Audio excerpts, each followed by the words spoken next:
I'm Robert Black, and this is the Marlin Spike Knot Works. Welcome back. I've got a great program for you today, and I think you'll get the best educational view if you come and stand behind me and look over my shoulder. So come on over here and let's get started. In today's program, I'm going to show you how to make a very cool bracelet called a Turk's head bracelet. It's a nice round tubular knot. It has a wonderful combination of overs and unders that make a weave that's very intriguing to people.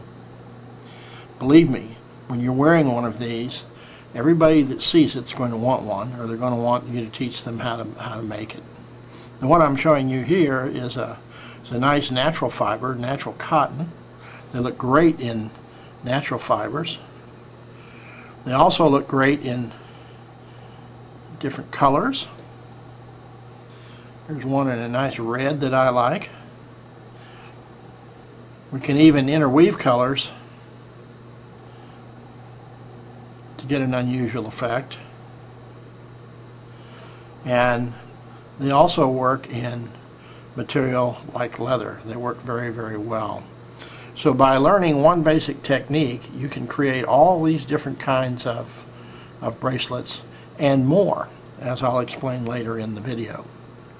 So let's get started and learn about this fascinating knot called the Turk's head.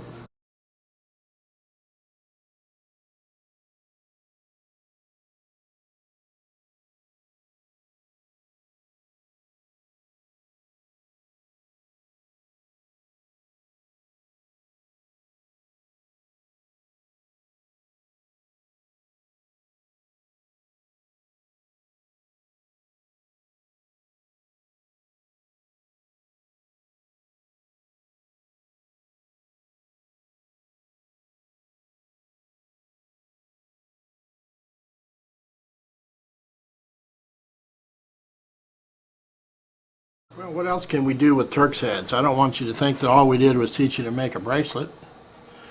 Here's a little ditty bag, sailor's ditty bag, and it's got a handle, a woven handle, and a slide, Turk's head slide, to keep the bag closed. Okay, it's not hard to imagine that if we tied this as a standalone knot like we did around a piece of dowel rod instead of that big piece of styrofoam, that we could create a neckerchief slide or a napkin ring or any one of a number of things like that. And I make those napkin rings and neckerchief slides for the Boy Scouts out of Turk's head knots. So that's an application. Sailors in the olden days used to make their own tools. So here's a splicing fid that I made. I turned it on the lathe and then I decorated the handle with a Turk's head knot. Here's another splicing tool I made with PVC pipe, and I decorated it with Turk's head knots. If you noticed the awl I've been using, I put a Turk's head knot on the handle. Here's an awl I use for leather braiding. This doesn't look like a Turk's head the way we've tied it, but it's a variation of a Turk's head called a gaucho knot.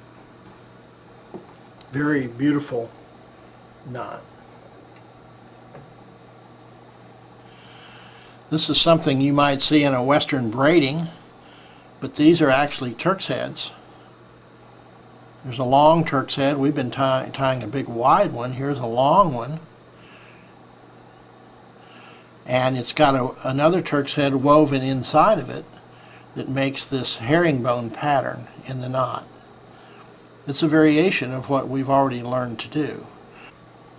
Here I'm wanting to cover a telescope that I'm making for a ship's captain. And ordinarily it would just be a piece of brass, but I put a Turk's head knot on it. And this is a wide one this way, so we have lots of parts.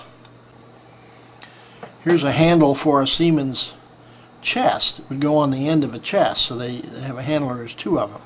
It's called a becket. And you can see Turk's head braiding here, Turk's head knots, and this is a beautiful becket. I didn't make this. A friend of mine in Germany made it. It's museum quality work, but it incorporates Turk's head knots. So even though we've made a bracelet, there are many, many, many other things you can do with Turk's head knots, other projects you can incorporate them into.